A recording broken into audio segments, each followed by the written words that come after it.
Halo guys, selamat bergabung di channel yang membahas alur cerita seputar Gopi. Buat kalian yang baru bergabung, jangan lupa subscribe, like, komen, dan juga share ya guys. Dan jangan lupa nyalakan tombol notifikasinya guys. Untuk para pecinta serial Gopi dimanapun Anda berada, silahkan absen terlebih dahulu dengan cara komen di kolom komentar ya guys. Tidak mau panjang lebar, kita langsung saja mulai ke pembahasannya.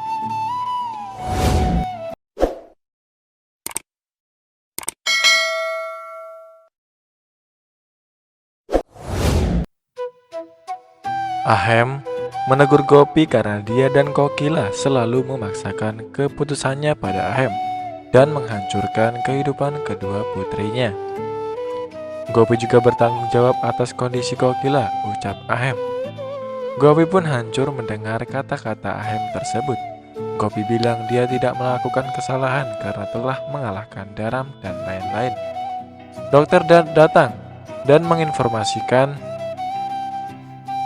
bahwa dia harus melakukan operasi pada Kokila sekarang dan membawanya ke ruangan operasi sementara seluruh keluarga Modi melihat dengan perasaan panik. Nenek menelpon Hetal dan bertanya bagaimana Kokila sekarang. Hetal mengatakan Kokila sekarang berada di ruangan operasi. Nenek pun mulai menangis dengan keras. Maduben bertanya apa yang terjadi, lalu mengambil telepon dan bertanya pada Hetal mengapa nenek menangis. Hetal mengatakan kondisi Kokila masih sangat buruk.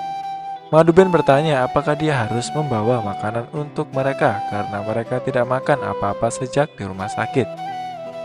Hetal bilang oke. Hetal meminta agar Tolu mengambil makanan, lalu Maduben kemudian berpikir jika Kokila meninggal, dia tidak bisa membalaskan dendamnya. Jadi Kokila harus hidup. Maduben melihat Sona dan berpikir dia tahu bagaimana menjebak Tolu dan meminta Sona untuk memikat Tolu. Durga menempelkan bata panas di punggung Daram untuk mengurangi rasa sakitnya. Dia menatap Mira dan memintanya untuk menerapkan batu bata. Mira mengatakan biarkan Durga menerapkan batu bata dan Mira akan membawa batu bata lain. Gaura memulai dramanya dan memberitahu Mira bahwa ayahnya memukul Daram dan menyiksanya karena Daram adalah suaminya. Vidya datang dan mengatakan dia berbohong. Gaura memintanya untuk menjauh dan mengatakan walaupun yang salah terjadi pada keluarga Modi, mereka selalu menyalahkannya. Gaura ingin Kokila mati setiap hari, bukan sekali. Maduben mendengar suara sepeda Tolu dan meminta Sona untuk membuka pintu. Sona pun membuka pintu. Tolu bilang dia tidak bisa membawa makanan sendirian. Maduben mengatakan Sona akan ikut. Nenek bertanya pada Tolu bagaimana kabar Kokila. Tolu mengatakan kondisinya masih kritis. Rasi mendengar itu dan bertanya apa yang terjadi dengan neneknya. Sementara itu operasi pun selesai. Dokter keluar dan mengatakan kondisi Kokila masih kritis dan jika dia tidak bangun dalam 4 jam, dia akan koma. Seluruh keluarga Modi menjadi lebih khawatir. Gaura melihat Vidya mencoba keluar rumah dan bertanya kemana kau akan pergi. Vidya mengatakan untuk bertemu nenek. Gaura mulai berteriak dan meneriakinya, menjelek-jelekan keluarga Modi.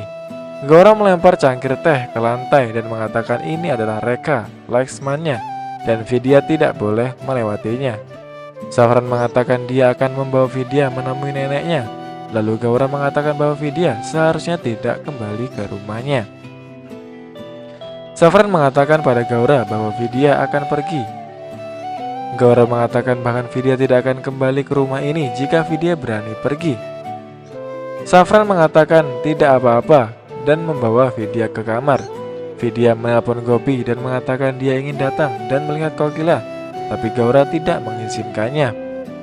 Gopi bilang dia tahu Gaura akan melakukan ini.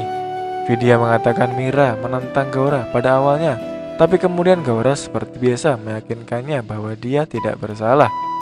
Gopi terkejut mendengarnya. Vidya bertanya bagaimana nenek sekarang. Gopi mengatakan, menurut dokter jika Kokila tidak bangun dalam 4 jam, dia akan koma. Vidya mulai menangis dengan keras. Safran datang dan bertanya apa yang terjadi. Vidya memeluknya dan mengatakan kondisi nenek sangat kritis. Safran pun menghiburnya. Gaura mendengar percakapan mereka dan berpikir jika Kokila mengalami koma, dia akan menjadi seperti orang mati. Dia harus pergi dan bertemu Kokila entah bagaimanapun caranya. Rasi menangis mendengar tentang kondisi Kokila. Manduben menghiburnya. Rasi mendorong tangannya dan mengatakan dia hanya membutuhkan Kokila. Tolu pun menghiburnya dan mengatakan nenek tidak suka Rasi menangis dan jika nenek tahu tentang itu, dia akan sedih. Rasi pun menjadi lebih tenang dan mengatakan dia ingin datang ke rumah sakit. Tolu mengatakan jika dia tidak menangis di rumah sakit, dia akan membawanya dan mengatakan dia bisa duduk di antara dirinya dan Sona. Manduben marah dan mencobanya untuk berhenti. Tolu memintanya untuk tidak khawatir, dia akan membawa Sona dan Rasi dengan aman. Sona bertanya pada Manduben apa gunanya pergi sekarang. Rasi bisa membawa makanannya. Manduben mengatakan Rasi masih kecil, jadi Sona pun harus pergi. Nenek juga mengatakan hal yang sama. Sona dengan marah pergi. Sementara itu Ahem bertanya pada dokter apa yang terjadi. Mengapa ibunya tidak bangun bahkan 3 jam setelah operasi. Dokter meminta Ahem untuk bersantai dan masuk ke ICU kembali. Gaura memasuki rumah sakit mengenakan pakaian sebagai penyapu dan kain menutupi wajahnya sambil mengepel lantai. Gaura sengaja menjatuhkan air sabun ke jalan yang akan dilalui Gopi.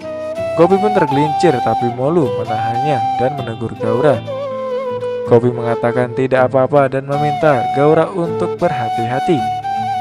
Gaura melihat wajahnya di lantai dan meyakinkan dirinya bahwa Gopi tidak melihatnya. Rasi datang dan bertanya pada Gopi di mana nenek. Gopi menunjukkan Kokila dari pintu. Sementara itu, Vidya dengan sedih mengingat kata-kata Gaura. Mira masuk membawa makanannya. Vidya menjadi semakin sedih. Mira mengatakan hidup tidak perlu terlalu banyak kegembiraan. Sama seperti ibu mertuanya yang peduli padanya, Gaura peduli dengan Vidya menantu perempuannya. Vidya mengatakan Gaura tidak seperti ibu mertua. Dan Vidya mengatakan saudara perempuannya telah datang untuk memberinya makan dan Vidya pun memberi Mira makan dan mengatakan Mira juga tidak makan apa-apa sejak pagi lalu. Mira bertanya bagaimana kondisi nenek. Vidya mengatakan kondisi nenek sangat kritis dan bertanya apakah Mira berdoa untuk nenek. Mira mengangguk iya. Vidya berterima kasih pada Tuhan karena mengembalikan kakaknya kembali. Dara mendengar percakapan mereka dan menelpon Gaura, tapi Gaura memutuskan panggilannya. Rasi memberikan bungkus coklatnya pada Gaura dan meminta untuk membuangnya ke tempat sampah karena dia tidak menemukannya. Gaura dengan marah mengambil bungkusnya. Sona bertanya pada Tolu di mana toilet. Gaura menunjukkan toiletnya, lalu mengatakan dia harus memberi makan keluarganya terlebih dahulu sebelum dingin. Sona mengatakan toilet dulu dan masuk. Gaura pun mengambil makanannya. Vidya memberitahu Mira bahwa Gaura mencoba membunuh nenek. Mira berteriak bahwa Gaura tidak bersalah dan rencana nenek untuk mengganggu Gaura menjadi bumerang baginya. Vidya mengatakan Mira sudah melihat apapun yang Gaura tunjukkan padanya dan tidak bisa berpikir sendiri. Mira marah padanya dan pergi. Vidya berdoa pada Tuhan untuk memberikan kakaknya keluluhan agar bisa membedakan antara yang benar dan yang salah. Nah, itu dia ulasan cerita Gopi di episode kali ini. Untuk para pecinta Gopi dimanapun Anda berada, ikuti terus channel ini agar kalian tidak ketinggalan tentang alur ceritanya. Mimin ucapkan terima kasih yang sudah menonton. Wassalamualaikum warahmatullahi wabarakatuh.